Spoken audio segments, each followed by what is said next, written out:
The morning bell hit the building like a bright coin dropped onto tile. Sharp, ordinary, almost comforting. And for half a second the whole school moved as one warm, noisy river. Sneakers squeaking, lockers clacking, laughter skimming over the loud hum of fluorescent lights. The air smelling like pencil shavings, cheap cologne, and the sugary breath of the cafeteria down the hall. Kids poured past the trophy case and the mural of the town's founding year, shoulders bumping, backpacks swinging, the world exactly as it was supposed to be. Until it wasn't. Because a loud bang cracked through the corridor, not quite a gunshot and not quite a slammed door. Something blunt and wrong that made every spine in the hallway snap straight. Like a puppet string got yanked all at once, and the sound kept ringing in the ceiling panels. Even after it stopped, a hollow aftertaste of noise that turned chatter into silence so fast it felt physical. A girl near the center of the crowd, small for her age, hair tied back in a practical ponytail. A blue sweater cuffed at the wrists from being washed too many times. Instinctively pulled her backpack to her chest, the way you hold something precious when the world tilts. Her fingers finding the rough zipper pull, like it was an anchor, and beside her, slightly ahead of her knees, a trained police dog in a plain working harness changed in a way most people missed because they didn't know what to look for. His tail stopped mid-sway, his ears rose like radar dishes catching a signal. And then he did the strangest thing. He froze completely. Not crouching, not lunging, not barking, just locking up as if someone had pressed pause on a moving picture, every muscle in his body turning into quiet, coiled readiness. The kids around them didn't notice at first, because they were busy searching for a reason, eyes darting to classroom doors, to the stairwell, to the teacher's lounge, looking for the obvious source of fear. But the dog's attention wasn't on the noise at all.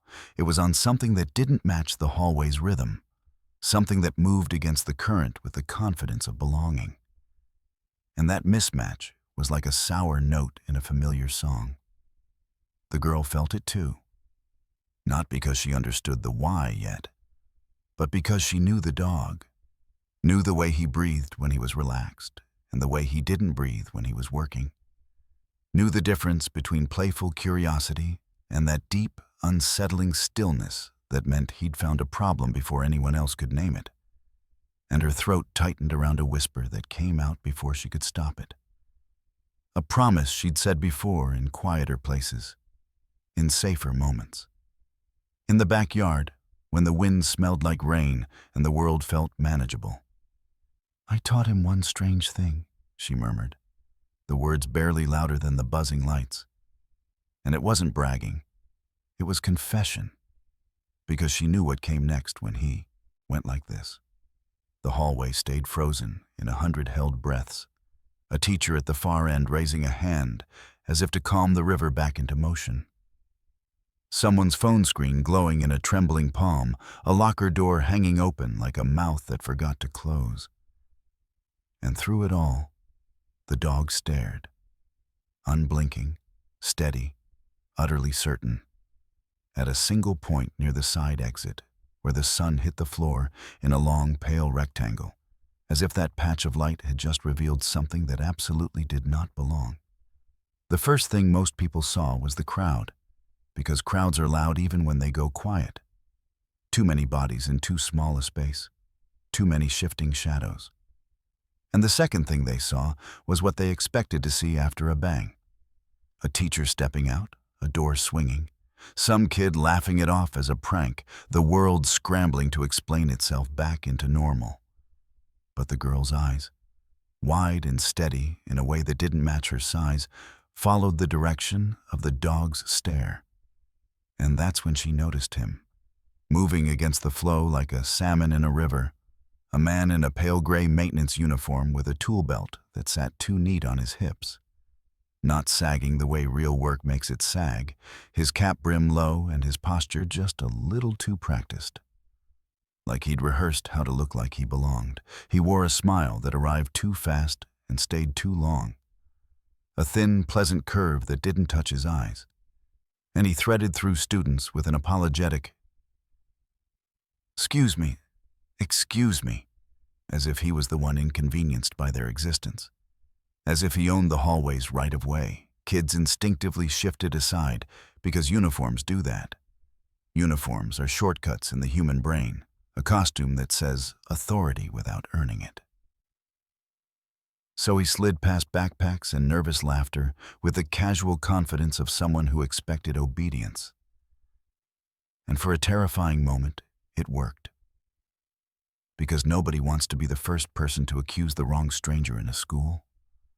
Nobody wants to be the one who overreacts. The dog didn't move, though. Not an inch, not a twitch. His stillness so complete it made the air around him feel colder. And the girl felt that stillness like a hand pressing gently but firmly between her shoulders. Stay, watch. This matters. The man's eyes flicked down, saw the dog, and his smile widened just a fraction.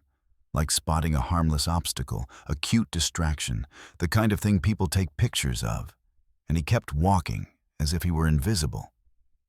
As if the dog was just a prop in someone else's day. And that was the moment he made the fatal mistake. Because this dog wasn't reading his uniform, wasn't reading his smile, wasn't reading the story the man was trying to sell. He was reading what didn't fit. The cadence of footsteps that didn't match the bell schedule. The direction of movement that broke the hallway's logic. The scent of something sharp underneath the clean school air, the tiny tension in a wrist when the man's hand brushed his belt and then didn't. As if he remembered at the last second he was supposed to look casual. The girl's one strange thing wasn't a trick like shake or roll over. And it wasn't even a standard K9 alert, because barking and lunging are loud, and loud gets people hurt when panic ripples through children. So she had taught him something quieter, stranger, almost invisible to everyone except the two of them. When she gave a certain signal, 3 light taps on her backpack strap, a rhythm like a heartbeat, and whispered a single plain word, the dog would become a living lie detector in the most controlled way possible, locking onto the out-of-place thing and marking it without sound, like a pointer dog on a hunt. His entire body turning into an arrow that said, there, there, there. She didn't tap yet. Not out of hesitation, but out of instinct, because the dog was already doing it, already holding the mark, already choosing silence over chaos. And as the man drifted closer to the side exit, his eyes cutting once toward the security camera dome above the door, the dog's head tracked him in a smooth, steady line that never broke. The man finally noticed that tracking, really noticed it, and his smile twitched as if it might crack. And the girl realized with a cold clarity that made her stomach drop. He wasn't worried about being seen by the kids. He was worried about being seen by the dog. And the moment his hand slid toward his belt again, not for tools, not for keys, but for something he didn't want anyone to notice. The dog's stillness deepened into something that felt like a warning bell inside the girl's ribs. Hard cut. Before the bang, before the frozen hallway, before the too easy smile. Back to a morning that looked like it had been painted to reassure you.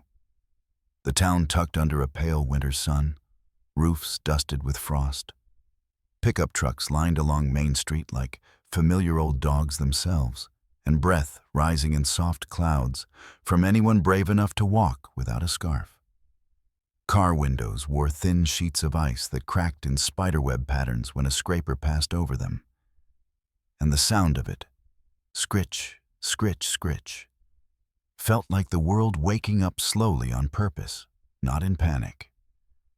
Inside the corner diner, coffee steamed in thick white curls above chipped mugs, and the waitress called everyone Han, with the same tired kindness she'd used for decades. While the radio mumbled about weather and traffic, as if nothing truly bad could ever happen here. The school sat at the edge of town, like a big red brick promise, flag lifting lazily in the cold, windows glowing warm, and the parking lot dotted with parents' cars dropping kids off. Everyone moving with that half-awake routine that makes a place feel safe. Morning greetings, quick hugs, reminders to have a good day, and the little squeal of sneakers on pavement as children raced toward the doors. The little girl, Leah, moved through it all with a gentle steadiness. Not the loud kind of brave that demands applause, but the quiet kind that shows up every day and does the right thing anyway. She wore a blue sweater that had been passed down twice and somehow still looked like her. Clean ponytail, cheeks pink from cold, eyes bright with the alertness of someone who notices details, because noticing has mattered before. And she held her backpack straps with both hands as if it helped keep her balanced in a world that could tilt without warning. Beside her walked a big dog with a disciplined heel and a softness in his gaze that only showed when he looked at her. Ranger. His coat glossy despite the season, his working harness simple and unbranded. The kind of gear meant for function, not show. And his steps matched Leah's like a metronome, close enough that if she stumbled, he could brace her without being told. People in town recognized them and smiled in that easy small-town way, some waving, some whispering, because everyone knew Ranger had once been a police K-9, and everyone knew the man who used to hold his leash. The handler, Eli Mercer, stood near the curb by a dented SUV, hands stuffed into his jacket pockets, watching the two of them cross the lot with the kind of careful calm that comes from training and from scars you don't talk about at breakfast. He was a veteran K-9 officer, the sort of man who spoke in short sentences and listened like it mattered. His hair just starting to gray at the temples, his posture still carrying the imprint of duty, even though the badge wasn't on his chest every day anymore. And you could see it in his eyes. The way he scanned without seeming to. The way he kept his back to a wall when he could. The way he didn't like loud surprises. He'd been trying to rebuild something resembling normal since the incident that ended his active run. Since the night that left Ranger with a tremor in his sleep, and left Eli with an ache behind his ribs that coffee couldn't fix. And normal for them now looked like this. School mornings, controlled routines, Ranger working in small ways again, not for arrests, not for takedowns, but for protection, for stability, for a purpose that didn't chew them up. Leah had come into their lives like a small, steady light. Gentle but not fragile, bright but not naive. And Eli had learned to trust that light, even when his instincts told him to keep the world at arm's length. As Leah stepped up onto the sidewalk and Ranger's nails clicked once on the concrete, she glanced back at Eli and gave him a quick little nod that said, "I'm okay, we're okay." And Eli nodded back, trying to believe it, trying to let this town's warm morning hold them both. Because in that quiet, frosty calm, the school still felt like the safest place on earth. And none of them yet knew how quickly safety could turn into a test. It started years earlier, before Leah knew the word trigger. But after she'd learned what it looked like on a living creature's face, because Ranger's stress didn't announce itself with drama. It leaked out in small, quiet ways that adults kept missing. The stiff pause at sudden noises, the way his eyes tracked doorways even when he was supposed to rest, the low, unconscious pant that meant his body was still running even when the world had stopped. Leah first saw it on a late afternoon when the sky had that bruised purple color that comes before a storm. When Eli pulled into the driveway with Ranger in the back and tried to smile like everything was fine. Tried to keep his voice casual as he said, "Good day," even though his hands shook just a fraction when he unclipped the leash. Ranger jumped down like he always did, strong and obedient. But then the neighbor's trash can lid clanged in the wind and the dog flinched so fast his paws skidded on gravel. head snapping toward the sound, with a look that didn't match the safe little street.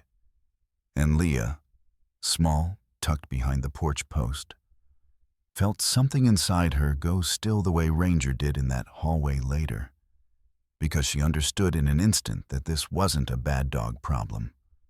It was a too much problem, a body that had learned the world could bite without warning.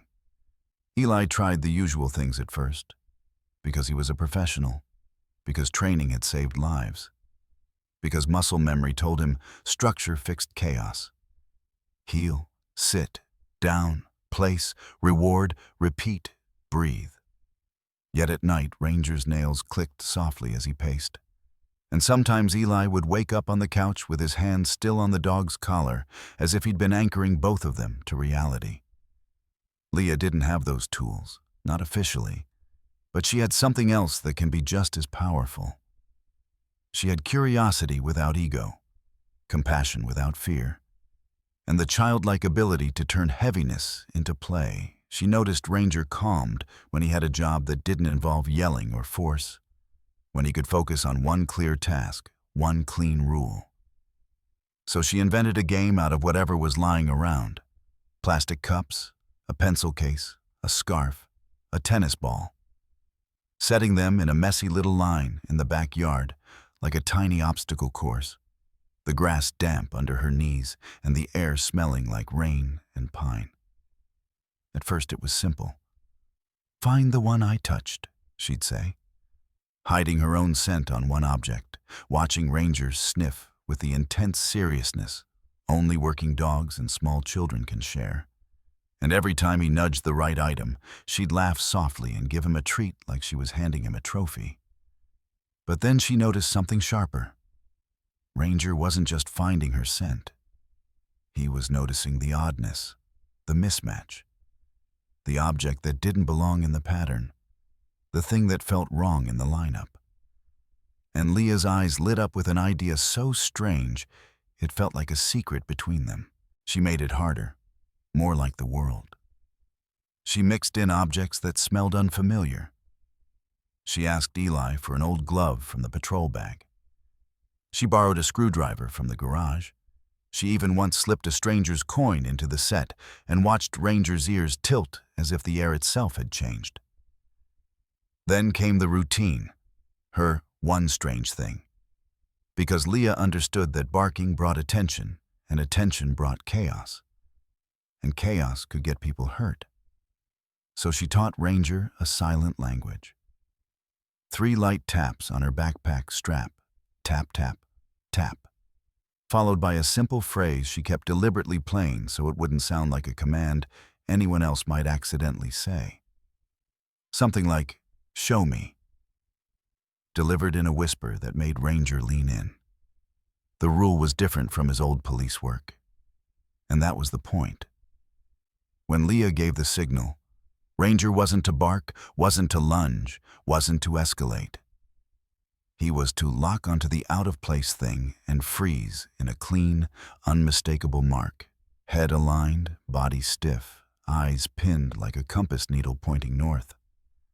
The first time it worked, Ranger went so still you could hear a distant dog barking 2 streets over. And Leah's breath caught, not in fear, but in awe, because she realized she'd just given him something Eli hadn't been able to give him yet. A job that felt safe again, a way to warn without breaking. And when Eli saw it, saw the dog calm and focused, saw the child's tiny hand tapping that rhythm like a heartbeat, his face changed in the quietest way, as if a door inside him opened and let in light. And from that day on, their strange little game stopped being a game and became a promise. Back in the present, the morning tried to behave like any other. Parents peeling away from the curb, teachers juggling coffee cups and clipboards, kids spilling toward the doors in bright bursts of sound. But Leah's attention snagged on details the way a burr catches on fabric. Small things that didn't hurt until you realized they were there. It began with a van, white and unmarked, sitting one row farther from the entrance than the usual delivery trucks. Engine running even though no one got out. Exhaust making a faint heat shimmer in the cold air, and the driver's side window was cracked just enough that she could smell it when the wind shifted. Stale smoke and something chemical underneath, like new plastic warmed too fast. Ranger noticed before she did. Of course, his ears twitching once, then again. His nostrils flaring with a controlled inhale that looked casual to everyone else, but felt to Leah like an alarm she'd learned to recognize in her bones.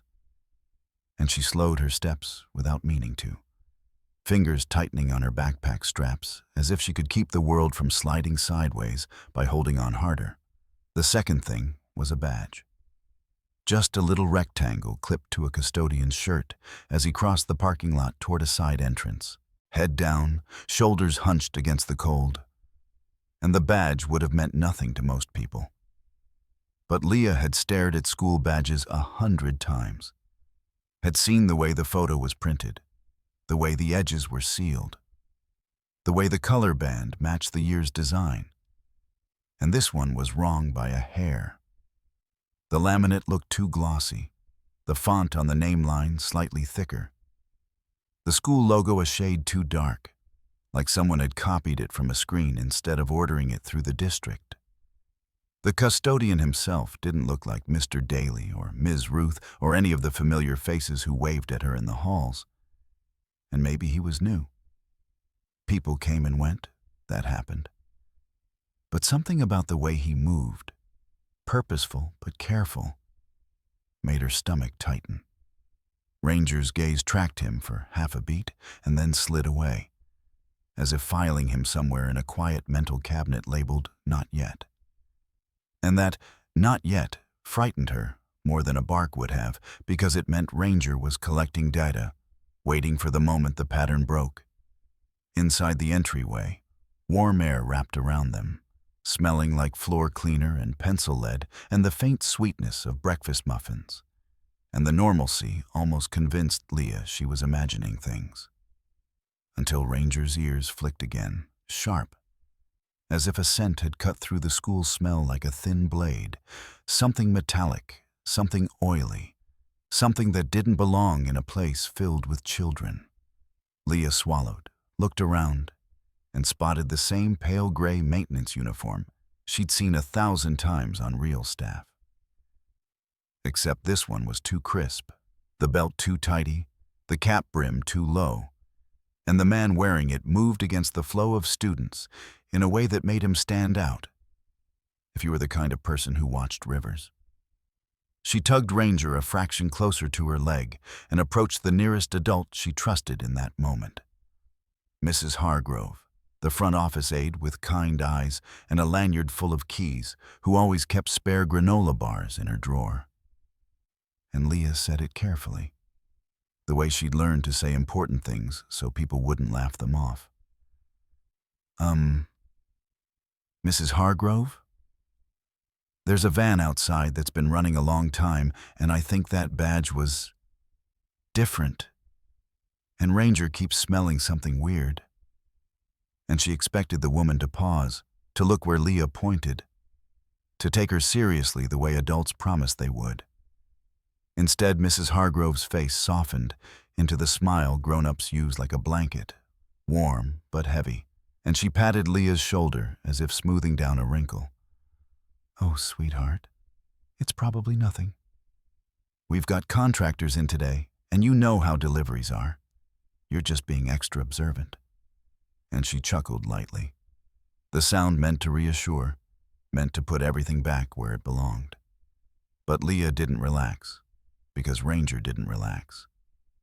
His body stayed subtly forward, not tense like fear, but intent like focus. And as Mrs. Hargrove turned back to the sign-in sheet, the air in the entryway seemed to thicken anyway, like the building itself had inhaled and forgotten how to exhale, and Leah felt the cold truth settle behind her ribs. Sometimes, probably nothing, was exactly how danger got close enough to touch you. Eli Mercer hadn't planned to come inside that morning. His routine was to watch Leah reach the doors, give her that steady nod, then head back to the quiet of his truck and the quiet of his life. But the moment he stepped into the entryway to drop off a forgotten permission slip, something in Ranger's posture snapped the world into a different color palette for him. Sharper edges, colder light. Because he knew that posture the way a sailor knows a sudden change in wind. Coiled power, controlled focus, the kind of stillness that wasn't rest and wasn't fear, but work. Ranger stood close to Leah.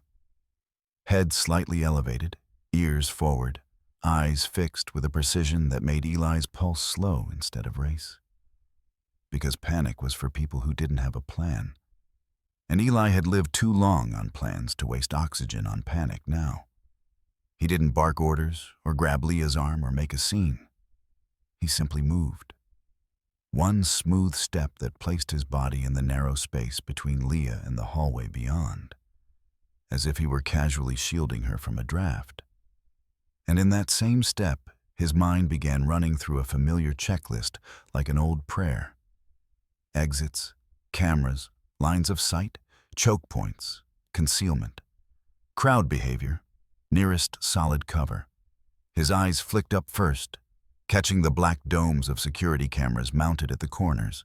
One pointed toward the main doors, another toward the hallway, both angled a little too high to catch anything at waist level, which meant anything carried low could travel unseen until it was too late. And he noted the blind spot near the trophy case where the camera's view would be blocked by the corner pillar. He watched the river of students, how they naturally funneled toward the main corridor, how the flow tightened near the lockers and widened near the drinking fountains. And he imagined what would happen if something loud happened there. Stampede, tripping, kids dropping books, teachers shouting into the noise, chaos multiplying like sparks. He glanced toward the side exit Leah had mentioned, the one used for deliveries and maintenance, and saw the pale rectangle of winter light on the floor, the door's push bar, the small window cut into the upper half, and beyond it a sliver of the parking lot where the unmarked van would be parked if Leah's instincts were right. Eli's attention dropped to the adults in the space. Mrs. Hargrove smiling and brushing off concern, a teacher laughing at a kid's joke, a security monitor that looked more like a polite greeter than a guard. And he felt a familiar bitterness rise and then flatten under discipline, because he'd learned the hard way that safe places often relied on the assumption that nothing bad would happen, not on readiness. He followed Ranger's gaze without moving his head too obviously. Saw a man in a clean maintenance uniform threading against the crowd. And the first thing Eli registered was not the uniform, but the movement. Purposeful, practiced, controlled. Like someone trying to look casual while stepping through a place that wasn't theirs. Eli's hand slid to Ranger's harness in a way that looked like a comforting pat to anyone watching. But it was an anchor, a signal, a quiet line between handler and dog that said, "I see it too. Stay with me." He didn't say Leah's name out loud, because names can make children turn and children turning can draw attention. So he bent slightly and murmured near her ear in a tone that sounded like a normal adult reminder. "Hey, kiddo, stay close to me." And Leah did, because she trusted the steadiness in his voice more than the smile in Mrs. Hargrove's. Eli shifted again, placing his shoulder toward the hallway like a door you can't easily push through. And as he did, he mapped the nearest hard cover. A concrete column, the brick wall near the bulletin board, the heavy oak office door, and the nearest safe funnel for kids if he had to redirect them without screaming. The library entrance, the gym hallway, the side corridor leading to the art rooms where the doors were thick and the windows small. His eyes caught a second detail that made the hair at the back of his neck tighten. The maintenance man's belt sat too neat, not weighed down with actual tools, and his left hand kept hovering near it as if checking something was still there. Eli's breathing stayed slow, his face unreadable. But inside him, the competent switch flipped fully on. Mission mode, protective geometry, silent coordination. And he eased Leah backward one step at a time, guiding her as if they were just making room for other students, while Ranger remained the still point in the moving river, staring with unwavering certainty at the one thing that didn't belong. And Eli positioned himself so that if the unknown moved, the first thing it would meet would be him, not the children. Eli had just begun to angle Leah toward the library corridor, quietly, smoothly, like shifting a chess piece without tipping the board, when a voice with practiced cheer slid into the moment like oil over water. "Officer Mercer, hey, everything all right?" And there he was. Mr. Grady Lorne, the assistant principal, tie a little too bright for winter, hair too neat, smile set permanently at community leader, stepping out from the office alcove with a clipboard hugged to his chest as if paper could control reality. Behind him trailed the school's security guard, a broad man named Cal Mendez who carried his radio like a prop more than a tool. Posture relaxed, eyes skimming the hallway with the casual confidence of someone who'd never truly had to use that radio for anything worse than a parking dispute. Grady's gaze landed on Ranger, still, focused, unblinking, and then on the maintenance worker moving against the crowd, and Eli saw the tiny flicker in Grady's eyes, the microsecond of recognition that said he noticed the same wrongness and decided, instantly, to bury it under calm. "We've got a lot of kids in here," Grady said, voice lowering to a conspiratorial hush that made it sound like Eli was the one being unreasonable. "Let's not alarm anybody. It was probably a door in the back. These old hinges, you know?" And he chuckled softly, as if danger was something you could laugh out of a building. Eli didn't return the laugh, didn't look away from the man in gray, but he did answer with the controlled politeness that officers learn for dealing with people who confuse authority with comfort. "That's not a door," he said, simple and flat. And Grady's smile tightened as if the words had pinched him.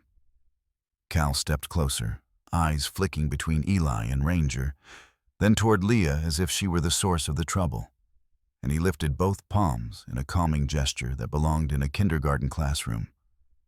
"Come on now. Ranger's a good boy and all, but we can't have a scene. Kids see a police dog tense up, they'll start crying. Parents will be calling. Let's keep this smooth, yeah?" And Eli felt the familiar irritation. Not hot, not explosive, but sharp like a blade drawn slowly from a sheath. Because smooth was how mistakes happened. Smooth was how people got hurt while adults tried to protect reputations instead of lives. Leah stood half behind Eli's leg, backpack clutched tight, watching the adults' faces the way she watched Ranger's ears. And Eli could sense her trying to decide which grown-up reality to live in. The one where smiles meant safety, or the one where silence meant something else. Grady leaned in, lowering his voice further, and the words came out with the soft firmness of a man used to getting his way without raising his volume. "We are not evacuating a school over a dog acting weird," he said, emphasizing the last two words like they were a diagnosis. Like Ranger's discipline and Leah's instincts were childish imagination. Eli finally turned his head just enough to look at Grady directly, and the air between them felt suddenly colder. "He's not acting weird," Eli replied, each syllable clipped and precise. "He's working." And the difference mattered. Working meant trained behavior in response to a stimulus. Working meant a pattern being recognized. Working meant the dog's body telling the truth, even when humans tried to talk it down. Grady's smile didn't move, but his eyes did, darting quickly toward the maintenance worker again, and then toward the camera dome. And in that dart, Eli saw something that turned suspicion into certainty. Calculation, not concern, as if Grady was weighing costs, bad press, angry parents, district scrutiny, against risk, and choosing optics. Cal's radio crackled faintly with some routine chatter from outside, and he kept his hand near it without actually using it, as if calling anyone above his pay grade would create paperwork he didn't want, while Grady stepped slightly into Eli's path, blocking the angle Eli had been creating toward the library corridor with the casual body language of a man who believed his job was to control movement. Let's just get your dog outside for a minute," Grady suggested, tone friendly but insistent. "Fresh air, calm him down. We'll handle the rest." And Eli heard the subtext loud and clear. Remove the alarm, remove the witness, remove the one thing that might force action. Ranger remained motionless, gaze pinned. And Leah felt the weight of that pin like gravity, because at the far end of the hall, the maintenance worker's hand hovered again at his belt, and his too easy smile had begun to slip as he noticed the small knot of adults watching him. And while Grady kept talking about protocol and not overreacting, Eli's mind made its choice. He didn't need Grady's permission to protect a child, and he didn't need a clipboard's blessing to trust a working dog. Leah didn't argue with Mr. Grady because she'd learned something early. Adults who wanted calm didn't listen to words. They listened to appearances. So she made herself look small and obedient while her fingers did something else entirely. She slid her phone from the side pocket of her backpack with the smoothness of a kid grabbing a lip balm, turned the screen toward her sweater so no one could see the glow, and hit record, the tiny red dot blooming like a secret heartbeat. The hallway noise had resumed in uneven spurts. Whispers, nervous giggles, the shuffling restart of feet. Yet it all sounded muffled to her now, as if the building had stuffed cotton in its own ears to avoid hearing the truth. And then the front office door chimed, a bright little ding that usually meant a parent signing in or a package arriving. But this time it cut through the air like a razor, because it lined up perfectly with the maintenance worker's next step, the way his shoulders tightened at that sound before he forced them loose again. Leah angled her phone lower as if adjusting her backpack strap, capturing the man's too clean belt, the badge on his chest that looked almost right, the way his eyes kept flicking toward the side exit as if measuring distance. And while Mr. Grady continued his soothing lecture, "We don't want to upset anyone, Officer Mercer. Just keep it relaxed." Leah's camera caught something her eyes almost missed. A service cart parked near the trophy case, half hidden by a cluster of kids, and beneath it, a glint of metal where metal shouldn't have been. Not a mop wringer, not a hinge. Something slimmer, darker, like the edge of a tool that didn't belong in a school. Ranger's stillness deepened, his head subtly aligning toward that cart now. Not abandoning the man in gray, but widening his mark the way a professional does when the scent trail splits. And Eli saw it too, his jaw tightening a fraction as he shifted his stance to keep Leah behind him without looking like he was doing it. Cal, the security guard, followed Eli's gaze, saw the cart, and his expression flickered with uncertainty. Just long enough for him to reach for his radio and then hesitate, thumb hovering over the button like it might burn him. Leah's phone picked up the maintenance worker's voice as he passed a cluster of lockers, low and almost swallowed by the hallway's hum, but distinct enough to raise the hair on Leah's arms. "Yeah," he murmured into a phone held close to his cheek, head angled away. "Plan B." They noticed, and the casual way he said it, like changing lunch orders, made Leah's stomach drop because it meant there was a Plan A, and Plan B wasn't improv, it was prepared.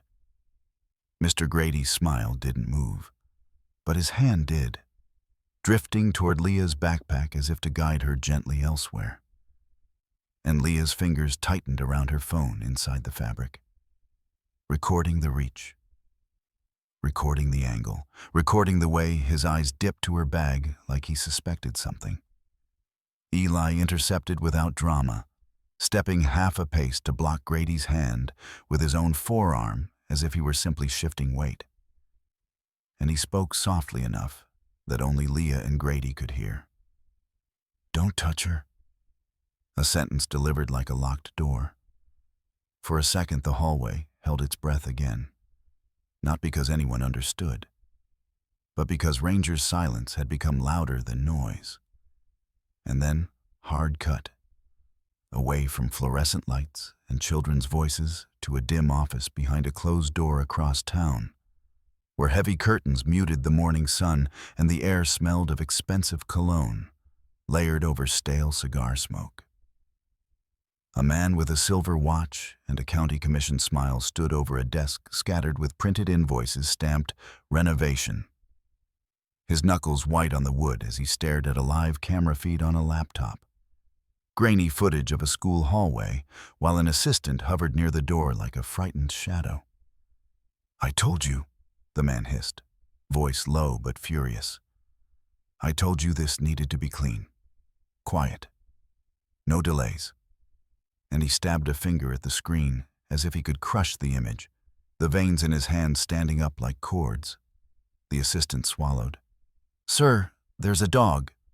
And the powerful figure's eyes flashed. "I don't care if it's a dog or a priest," he snapped. "They're not supposed to notice." Then he leaned closer to the laptop and spoke into his own phone with the calm of someone used to bending systems. "Move now. If you can't finish, you erase. You understand? No witnesses." And as he ended the call, the camera feed jittered for a moment, like someone bumped the cart near the trophy case, revealing that metallic glint again, sharper, clearer. And for the first time, Leah's recording caught Mr. Grady's whisper as he turned slightly away from Eli, voice tight with urgency that didn't match his smile. "Get it out. Now." Mr. Grady's friendliness hardened into a different kind of smile. The kind that doesn't reach the eyes because it isn't meant to comfort. It's meant to manage. And he angled his body closer to Leah as if he were helping her through the crowd. Voice pitched low and syrupy, so the kids nearby would only hear calm. "Sweetheart, why don't you come with me to the office for a second, okay? We'll get you some water, and you can tell me what you think you saw." And the words sounded gentle, but his hand floated again toward her backpack. Not like a guiding touch now, but like a grab dressed up as care.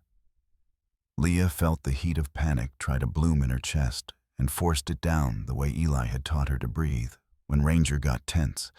Slow in, slow out. Because the phone was still recording inside the fabric, and she could feel the tiny vibration of it like a trapped insect. Eli stepped in smoothly, his shoulder becoming a wall. "She stays with me," he said, calm enough to sound reasonable but firm enough to sound final. And for a heartbeat, Grady's mask slipped, irritation flashing like a blade before the smile returned. "Officer, with respect," Grady murmured. "This is my building, and she's a student. I'm responsible for her safety," Eli cut in, voice quiet. "Not your image." And that landed hard enough that Cal, the security guard, shifted awkwardly, eyes darting, suddenly unsure which authority to obey. Grady exhaled through his nose, the way people do when they're about to apply pressure, and nodded toward the office door with a tiny motion of his chin. "Fine. Then you can both step into the office. We'll sort this out privately. No need to scare the kids." And Leah understood the trap instantly. Private meant unseen. Unseen meant controllable. Controllable meant her recording could disappear. She clutched her backpack tighter and took a half step back, Ranger mirroring her movement with a silent, protective lean. And in that moment, the maintenance worker's phone buzzed again, and he shifted direction, angling toward the service cart near the trophy case with the metallic glint under it. Moving faster now, less careful. because Plan B had turned into Move. Grady saw the same shift, and his voice sharpened just a fraction as he spoke over his shoulder to Cal. Escort Mercer and the girl to the office. As if it were routine, as if he were moving pieces on a board. Cal's hand finally pressed his radio button, then stopped, hovering, because a new voice slid into the space between them like a door quietly opening. "Mr. Lorne," said Mrs. Hargrove from the front desk, her tone still polite but suddenly tight. I need to see you. Now." And when Grady turned, irritation already loading in his expression, he saw something on her face he wasn't used to seeing there. Fear, yes, but underneath it, a breaking point. Mrs. Hargrove's fingers were clenched around a small flash drive, black and scuffed, the kind that could be mistaken for a key fob, and she held it low against her thigh as if even the air might try to steal it. "Not now," Grady snapped under his breath, stepping toward her, and she flinched. But she didn't step back, and that was the difference, because fear that doesn't retreat becomes courage. She leaned toward Eli instead, using the movement of the crowd as cover. And as she did, she slipped the flash drive into Eli's open hand with the speed of someone passing contraband, her whisper barely audible under the hallway hum. "I shouldn't have this," she said, voice shaking. "But I couldn't keep pretending. That man isn't on our contractor list." And her eyes flicked toward the maintenance worker now crouching by the cart. "And Mr. Grady, he's been forcing invoices through for months. Renovations that never happened. Badges that don't match. I printed the list last week, and he made me shred it. I kept a copy." Her throat bobbed as if swallowing something bitter. "It's all on there. Names, payments, the badge template file. Please." Grady's hand shot out, grabbing for her wrist, and Mrs. Hargrove gasped, the flash of pain sharp in her eyes. But Eli closed his fingers around the drive like a promise and shifted his body again, interposing himself with calm precision.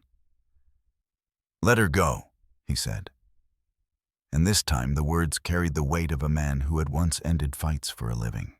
Leah, still recording, angled her backpack just enough to catch Grady's grip on Mrs. Hargrove's wrist, the way his polite mask cracked at the edges, and then Ranger, still silent, took one deliberate step forward, not lunging, not barking, just placing himself in line with Grady's movement like a warning sign made of muscle and discipline.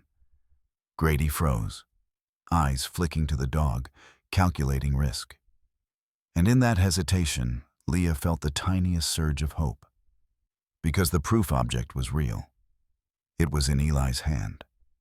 And somewhere inside Mrs. Hargrove's trembling courage was the spark that could set the whole careful lie on fire. Eli didn't raise his voice, because loud voices create loud crowds. And loud crowds in a school corridor can turn into a weapon all on their own. So he did what seasoned handlers do when the ground under them starts to shift.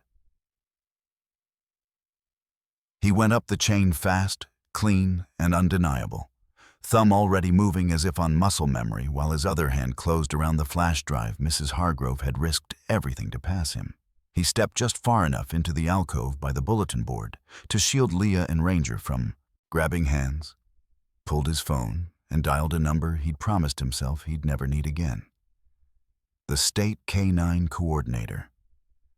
A direct line reserved for situations where minutes mattered more than protocols. And when the call connected, his voice stayed low, flat, all facts. "This is Mercer.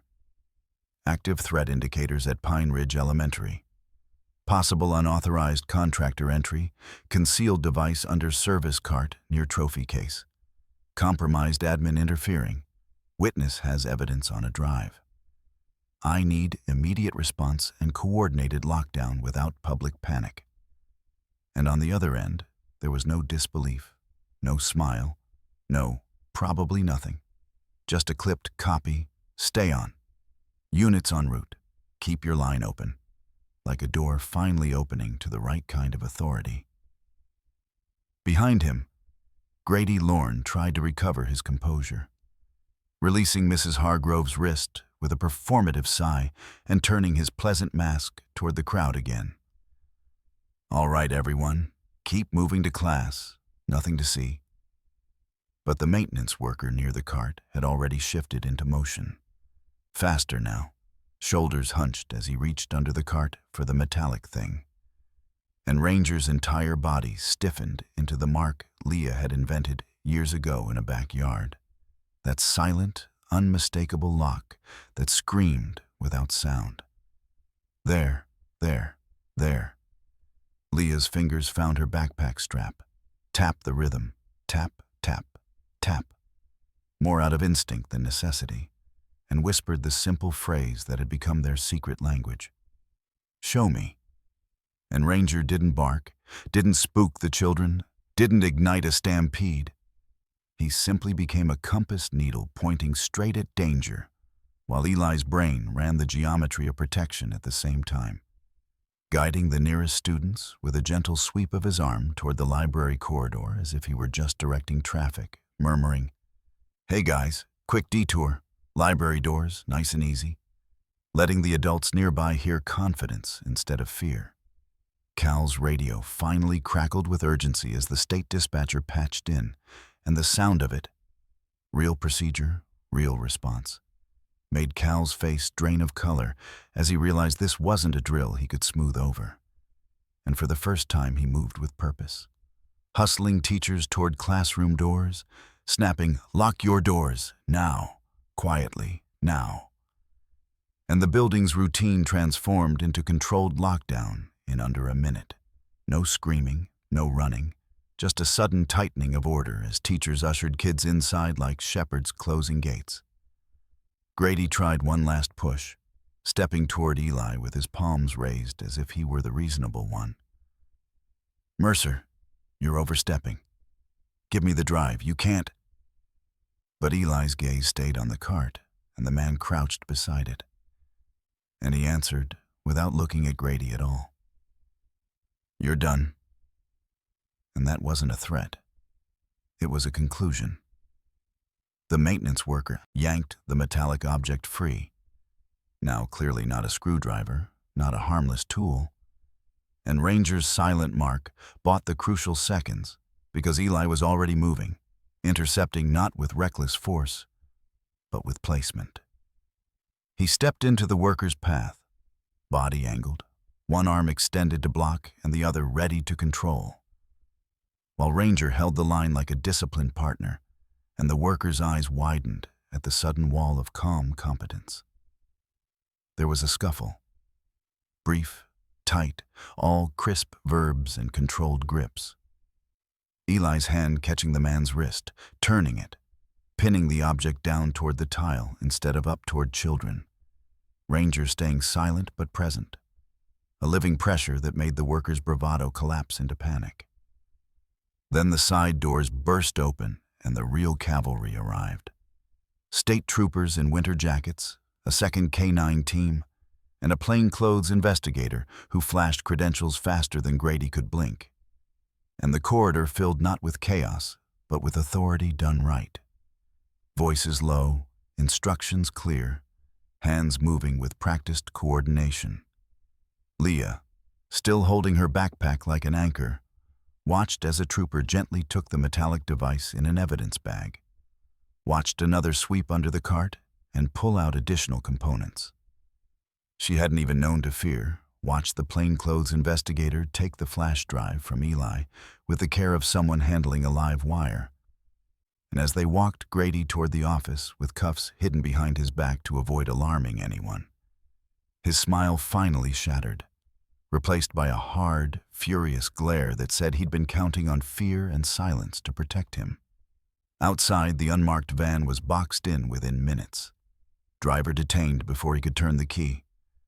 And somewhere across town, that powerful man behind the curtains would soon feel the first domino fall when phones stopped answering and accounts started freezing. Hours later, after bomb technicians cleared the building, after students were reunited with parents in the gym under the soft glow of emergency lights, after tearful hugs and trembling laughter and the kind of relief that makes your knees weak, Leah stood with her face pressed into Eli's jacket, while Mrs. Hargrove cried quietly into a tissue, her bruised wrist held protectively against her chest. And Ranger finally let his body loosen, exhaling a long breath that sounded like a door unlocking. In the days that followed, arrests rolled through the county like thunder after a dry spell.